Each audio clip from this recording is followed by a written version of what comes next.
BCom first year के प्यारे बच्चों, स्वागत है आप सभी का शंकर सर की क्लास में। मैं आपके लिए ये एक पहला वीडियो बना रहा हूँ, जो कि आपके लिए पहला होगा, मेरे लिए तो ये सेकंड वीडियो है, जिसमें मैं आपको डेबिट क्रेडिट का नियम सिखाऊंगा। कैसे डेबिट क्रेडिट की जाती है, विकलन समाकलन कैसे किया जाता है। बहुत सारे बच्चे जो 12वीं के बाद कॉलेज में सब्जेक्ट चेंज करके कॉमर्स लिए होंगे, पहले वो साइंस या मैथ्स बैकग्राउंड के हो सकते हैं, या बहुत सारे बच्चे 11वीं में कुछ अलग सब्जेक्ट पढ़ के 12वीं में कॉमर्स ले लेते हैं। तो जिन बच्चों का बेसिक स्ट्रॉन्ग नहीं होता, उन्हीं की ज़्यादातर डिमांड होती है कि सर डेबिट क्रेडिट क्या है, डिटेल से समझाइए। ठीक है। बहुत ही सिंपल अगर भाषा में हम बात करें कि डेबिट क्रेडिट है क्या, तो बस आना और जाना। आने वाले को विकलन कह देते हैं, जाने वाले को हम समाकलन कह देते हैं। लेकिन इसके कुछ विशेष कंडीशन हैं, कुछ अलग अलग कॉन्सेप्ट हैं, जिनको अलग अलग माइंड में रखते हुए अगर आप इसको समझते हैं तो ये बहुत ही ईजी हो जाएगा आपके लिए। और इसके बाद जब क्वेश्चन करेंगे तो आप बहुत आसानी से विकलन समाकलन कर सकते हैं कारण समय। तो बिना किसी देरी के आज की क्लास को स्टार्ट करते हैं। लेखांकन, पुस्तपालन, इस टॉपिक को आपको जानना पड़ेगा क्योंकि ये बेसिक चैप्टर है आपके, और इस पर डिटेल वीडियो बन चुकी है, जो कि फाइनेंशियल अकाउंटिंग का सबसे पहला वीडियो है और सबसे ज़्यादा पॉपुलर वीडियो है मेरे चैनल का। आप उनको जरूर देखिएगा। आप प्लेलिस्ट में जा करके ढूंढिएगा, फाइनेंशियल अकाउंटिंग का पहला वीडियो आपको मिलेगा, वही आपके लिए इंपॉर्टेंट है। अब यहाँ पर हम आपके डेबिट क्रेडिट पर डायरेक्ट आते हैं कि क्या क्या रूल्स हैं जिनके अनुसार आपको डेबिट क्रेडिट को समझना होता है। देखिए, सबसे पहले हम एक शब्दों में कह सकते हैं, एक वाक्य के रूप में, कि पाने वाले को विकलन कर दीजिए और देने वाले को समाकलन कर दीजिए। ठीक है। आने वाले को विकलन कर दीजिए, जाने वाले को समाकलन कर दीजिए, खर्च और हानि को विकलन कर दीजिए, आय और लाभ को समाकलन कर दीजिए। तो अगर आपने हिंदी में समझ लिया तो इसके बाद आपको कोई दिक्कत नहीं जाने वाली कि डेबिट क्रेडिट होता क्या है। अब कॉन्सेप्ट पे आते हैं, तो ध्यान दीजिए। आपको जानना है कि डेबिट और क्रेडिट होता क्या है।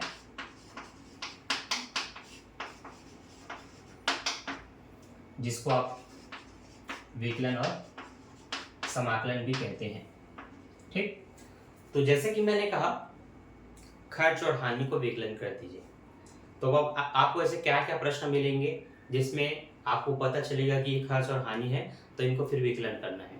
और समाकलन क्या होगा? देखिए, बहुत ही सिंपल है। अगर आपने एक व्यापार शुरू कर लिया है, हो सकता है आपकी जो जमीन जिस जमीन पे आप काम कर रहे हैं वो रेंट पे होगी, जिस भवन पे, बिल्डिंग के अंदर आप काम कर रहे हैं वो भी रेंट पे होगी, तो आपको किराया देना पड़ेगा। तो जब भी किसी प्रश्न में मिला 1000 रुपये किराया दिया, या रुपये जितना भी हो किराया दिया, आपको ये जानना है कि वो व्यय है कि नहीं, वो खर्च है कि नहीं। हाँ भाई, वो एक खर्च है, एक व्यय है। पूंजीगत जो व्यय होती हैं, जो खर्चे होती हैं, उनको व्यय बोला जाता है। ये आपको थोड़ा याद रखना है। तो आपकी उससे पूंजी बनने वाली है, आपकी इनकम होगी, तो उस तरह के खर्चों को खर्च ना बोल करके व्यय बोल देते हैं कॉमर्स की भाषा में। तो हमारे में अंतर भी है, व्यय और खर्च होता क्या है, तो आप दोनों को एक ना समझे। ठीक है, क्लियर है? आगे बढ़ते हैं। तो मैंने बोला वो एक खर्च है कि नहीं। हाँ है। तो आपको क्या लिखना है? किराए पे खर्च हुआ तो किराया खाता विकलन, ये हुई विकलन की प्रविष्टि। किससे? कोई भी खर्च होगा तो जाएगा क्या? रोकड़ तो जाएगा ना, तो रोकड़ खाते से।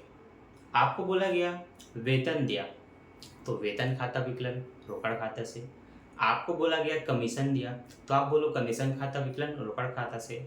इस 3 उदाहरण के माध्यम से आपको ये समझ लेना है कि खर्चे चाहे जो भी चीज़ पर हो, उनको विकलन कर देना है उनके नाम के साथ, और रोकड़ खाते को समाकलन कर देना है। अगर ये खर्चे बैंक के द्वारा किए जाते हैं, कमीशन दिया बैंक से, वेतन दिया बैंक से, या चेक दिया, तब आपको ध्यान देना है कमीशन विकलन बोल दीजिए, किराया विकलन बोल दीजिए, वेतन विकलन बोल दीजिए, और जब भी चेक से भुगतान होगा तो बैंक खाते से बोल देना है। बस ये थोड़ा सा फर्क है। जब आप हैंड टू हैंड किसी खर्चों का भुगतान करेंगे तो रोकड़ खाते से, अगर आपने चेक से भुगतान किया तो बैंक खाते से। अगर एक कॉन्सेप्ट क्लियर है तो हम थोड़ा आगे बढ़ते हैं। क्लियर है? अब देखिए, मैंने बोला पाने वाला विकलन, देने वाला समाकलन। ठीक। अब जैसे मैंने बोला, मैंने राहुल को 6000 का माल बेचा, पर मैंने ये नहीं बताया कि मैंने नगद बेचा कि उधार। मैंने क्या बोला? राहुल को 6000 का माल बेचा। जब भी आपको किसी के नाम दिखाई दे कि इसको इतने रुपए का माल बेचा, जिसमें नगद का जिक्र नहीं है अलग से, तो इसका मतलब ऐसे मदों को आपको उधार मान लेना है। तो आप कहेंगे राहुल को बेचा, तो राहुल विकलन, अब विकलन राहुल का खाता नाम नहीं, उसके नाम के साथ खाता नहीं जोड़ेंगे, नाम के साथ खाता नहीं जोड़ते हैं। तो राहुल का विकलन कर देंगे किससे, हमने उसको बेचा तो विक्रय खाते से। अगर हमने राहुल से खरीदा तो ये भी उधार है, खरीदा तो क्रय खाता विकलन, किससे खरीदा, राहुल से, तो राहुल से आप कहेंगे। तो बेचने और खरीदने में थोड़ी सी अलग प्रविष्टि होती है, थोड़ा ध्यान देना। जैसे मैंने कहा राहुल को 5,000 रुपए का माल बेचा, हमने किसको बेचा, राहुल को बेचा। पाने वाला कौन है, राहुल, तो जो पाने वाला है वो विकलन हो जाता है। तो राहुल को आप क्या कर देंगे, विकलन, कितने से, 5,000 से। जब भी बेचा उधार तो विक्रय खाता से ही समाकलन होगा, याद रखिए। नाम बदलते हैं पर विक्रय नहीं बदलेगा, वो हमेशा विक्रय खाते से रहेगा जब भी आप उधार बेचेंगे। तो आपको कह देना है विक्रय खाता से। अब इंग्लिश मीडियम के बच्चे बोलेंगे कि सर हम कैसे समझे, हमको तो इंग्लिश में लिखना है। तो कोई दिक्कत नहीं, आपको लिखा रहेगा गुड परचेज टू राहुल, है ना, किससे करेगा, राहुल से। इसमें कहीं भी कैश नहीं लिखा रहेगा, आपको समझ जाना है कि ये उधार है ना। इसको आपको क्या करना है, राहुल को डेबिट कर दो, टू सेल्स लिख दो, टू सेल्स अकाउंट। ठीक, इस तरह से आप भी इसको समझ सकते हैं और अपनी पंजी पुष्टि को स्ट्रॉन्ग कर सकते हैं, जर्नल एंट्री को स्ट्रॉन्ग कर सकते हैं। अब मैंने दूसरा क्या बोला, राहुल से 5,000 रुपए का माल क्रय किया या खरीदा, ठीक है, good purchase to Rahul at 5,000। ठीक, आप यहां पर कहेंगे खरीदा तो हमेशा क्रय खाता विकलन, जब भी आप उधार खरीदो चाहे नगद खरीदो, खरीदा तो क्रय खाता विकलन। नगद खरीदा तो रोकड़ खाते से हो जाता है, चेक से खरीदा तो बैंक खाते से हो जाता है, और अगर उधार है तो किसी व्यक्ति से खरीदेंगे, नाम पता है आपको राहुल, तो राहुल से। अब कई बच्चे ये भी पूछेंगे सर नाम भी ना लिखा हो, तो किसी ग्राहक से आप खरीदे रहेंगे तो ग्राहक से या फिर विक्रेता से, ऐसे आप लिख सकते हैं। ठीक है, तो क्रय खाता विकलन राहुल से, कितने का, 5,000 रुपए का। आप दोनों साइड 5,000 रुपए ऐसे लिख लेंगे। लिखने का तरीका ये है, जैसे आपका ये कॉलम रहता है, जब आप कॉपी में अच्छे से इसको बनाते हैं, ठीक, तो जैसे कि मैंने बोला क्रय खाता विकलन, ये पूरा एंड तक विकलन लिखते हैं। समाकलन को यहीं पर इसके नीचे नहीं लिखते, इसके जस्ट बगल वाले जो वर्ड है, जो शब्द है, उसके नीचे से लिखते हैं। तो राहुल से, तो आप नीचे यहाँ पर लिखेंगे राहुल से 5,000 रुपए विकलन का विकलन वाले कॉलम में लिखें, और समाकलन को समाकलन वाले कॉलम में यहाँ लिखे, ठीक इसके सामने। ये लिखने का तरीका होता है, आप यहाँ पर बता देंगे उधार माल खरीदा, या फिर राहुल से उधार माल खरीदा। ये लिखने का एक तरीका होता है, पंजी प्रविष्टि में हम इस तरह से अपना कॉलम बना करके लिखते हैं। ये आपका डेबिट अमाउंट रहता है, आपको क्रेडिट अमाउंट रहता है, ये आपका पर्टिकुलर रहता है जिसको आप विवरण बोलते हैं। तो ये एक प्रोसेस है लिखने का, और इस तरह से आपको समझ लेना है। ठीक है, कोई दिक्कत नहीं है, बहुत ईजी है, आपको बहुत पेशेंस के साथ, धैर्य के साथ इसको समझना है। जब भी कोई व्यक्ति व्यापार शुरू करेगा, मतलब पहला अपना बिजनेस स्टार्ट करेगा, तो अपनी जमा पूंजी में जितने पैसे रहेंगे उनको लगा करके व्यापार शुरू करता है। तो आपको एक लाइन जरूर मिलेगा हर जर्नल एंट्री में कि इतने रुपए लगा करके व्यवसाय शुरू किया गया या बिजनेस स्टार्ट किया गया। आपको सबसे पहले याद रखना है, जब भी धन लगाकर व्यापार शुरू किया गया तो व्यापार में सबसे पहले रोकड़ आता है, तो जो आता है उसको विकलन करना है, मैंने आपको समझाया है। तो आपको बोलना है रोकड़ खाता विकलन, वो पैसा पूंजी से आया है, कैपिटल से, तो टू कैपिटल या फिर पूंजी खाता से। तो आपको ध्यान देना है, जब भी कोई व्यक्ति धन लगाकर व्यवसाय आरंभ किया तो आपको क्या कहना है, आपको कहना है रोकड़ खाता विकलन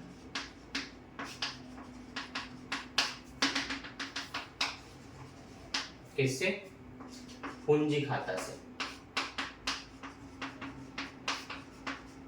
ठीक, यहां पर आप कहेंगे cash account debit to capital.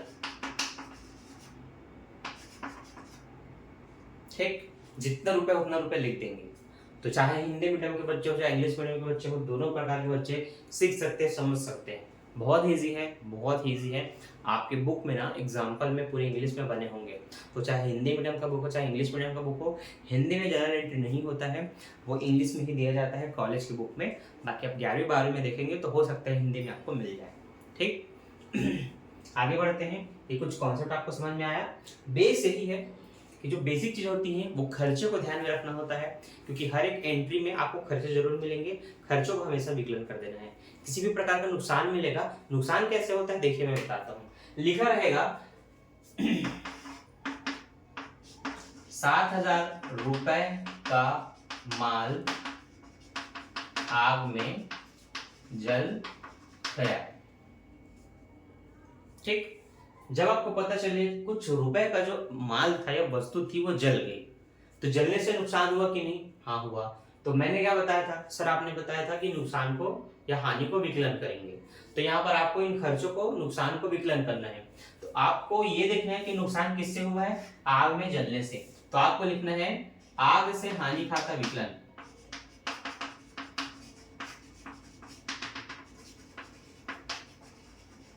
ठीक, किससे? क्या जला है? माल जला है, तो खरीदा हुआ माल रहता है, आपको बोलना है क्रय खाता से। अब इंग्लिश मीडियम के बच्चे बोलेंगे कि हम क्या लिखेंगे, तो loss by fire, loss by fire account debit to purchase account, ये आपको लिखना है और ये आपको याद भी रखना है। ठीक कई बार जो माल जलता है उसके लिए बीमा करवाया जाता है, पर बीमा कंपनी पूर्ण पैसा नहीं देती। हो सकता है 7,000 के माल के जब बीमा पर कंपनी को दिखाया गया तो बीमा कंपनी ने इसके लिए 5,000 का दावा प्रस्तुत किया, 5.5 का किया या 6 का किया या 4 का भी कर सकते हैं, नो डाउट, मतलब वो कुछ भी कर सकते हैं। तो इसमें लिखा होगा अगले पॉइंट पे कि बीमा कंपनी ने 6,000 रुपए दावा स्वीकृत किया, इसका मतलब आपको 6,000 मिल जाएगा। कितना मिल जाएगा? 6,000 रुपए। तो जितना मिलेगा आप रोकड़ खाता विकलन लिख सकते हैं। रोकड़ खाता विकलन 6,000 रुपए, लेकिन नुकसान कितने का हुआ? 1,000 का हुआ, 1,000 नहीं मिला, तो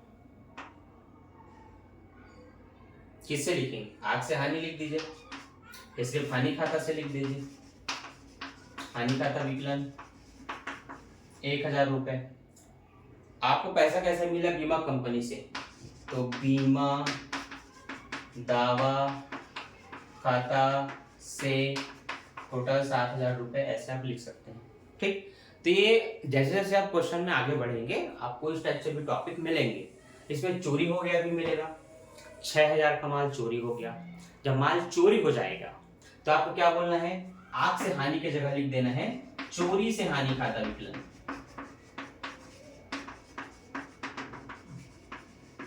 चोरी से हानि खाता विकलन, रुपए की चोरी होती है तो रोकड़ खाता से बोलना है। ठीक है, याद रखिएगा, जब चोरी हो जाती है तो चोरी से हानि खाता विकलन रोकड़ खाते से।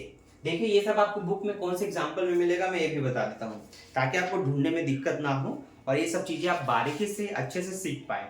ठीक है, तो ये आपको मिलेगा एग्जाम्पल नंबर 8, उदाहरण नंबर 8 में। ठीक है, रामू नामक के कर्मचारी ने नगद 5,000 रुपए चुराए और माल 7,000 रुपए का चुराया। दूसरे पॉइंट में लिखा है, तो चोरी से हानि खाता विकलन लॉस बाय डेप्ट करके लिखना है उसको, है ना। तो आपको याद होना चाहिए, चोरी को आप डेप्ट बोल देंगे तो यहाँ पर बाकी फिर क्लियर है, लॉस बाय डेप्ट टू कैश, ये आपको लिख करके इसको कंप्लीट कर लेना है। ठीक, तो बेसिक सी जनरल एंट्री होती है। जब आप खरीदते हैं तो क्रय खाता विकलन, नगद है तो रोकड़ से, चेक है तो बैंक से, नहीं तो किसी व्यक्ति से। जब आप बेचते हैं तो रोकड़ मिलता है तो रोकड़ खाता विकलन विक्रय खाते से। अगर आप उधार बेच रहे हैं तो आपको पैसे नहीं मिलेगा, तो जिसको बेचा उसको विकलन कीजिए, राहुल को बेचा तो राहुल विकलन विक्रय खाता से। ठीक है, बैंक से मिल रहा है तो बैंक खाता विकलन विक्रय खाता से। ये सिंपल से कॉन्सेप्ट है। जब आप बेचते हैं या खरीदते हैं तो हो सकता है आपको वापस भी करना पड़ जाए या आपको वापस मिल जाए। तो जैसे कि खरीदा हुआ माल बेच दिया, तो सॉरी खरीदा हुआ माल वापस कर दिया, तो इस स्थिति में क्या होगा? बेचा हुआ माल वापस आ गया, तो इस स्थिति में क्या होगा ये भी आपको समझना है।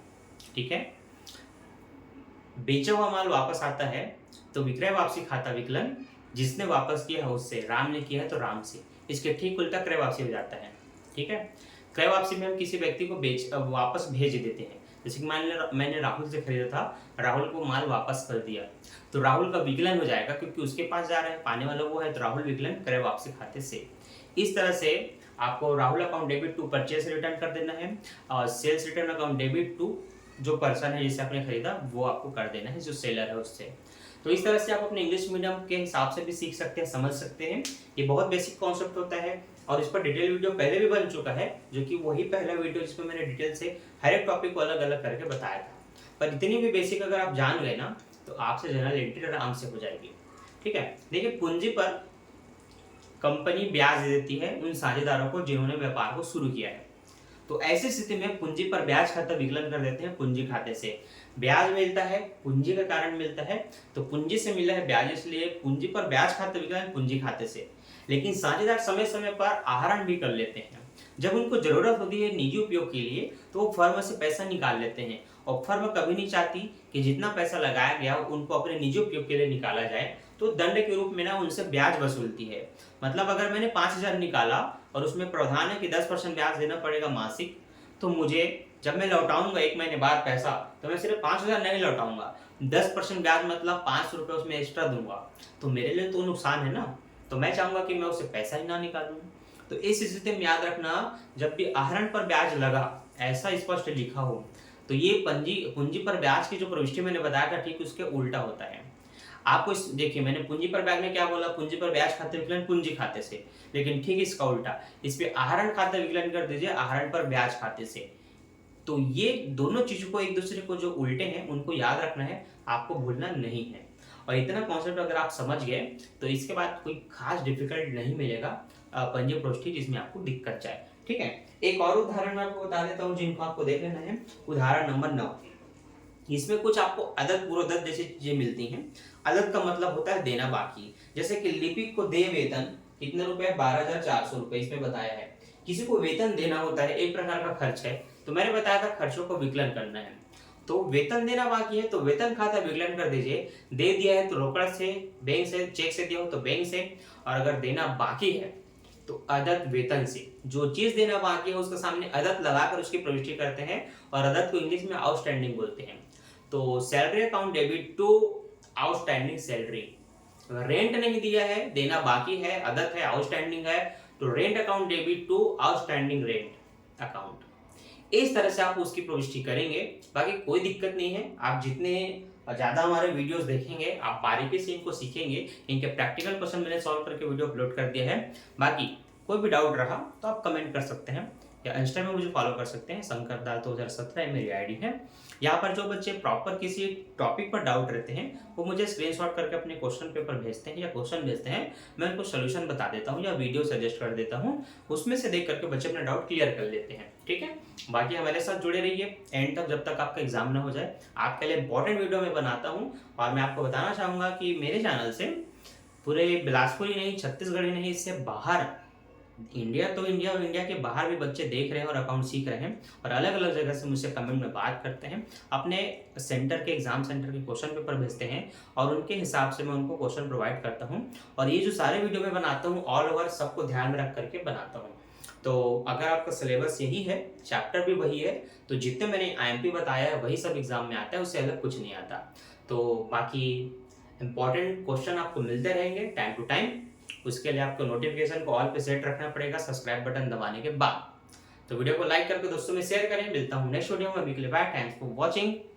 देखते रहो, पढ़ते रहो, क्वेश्चन बनाते रहो।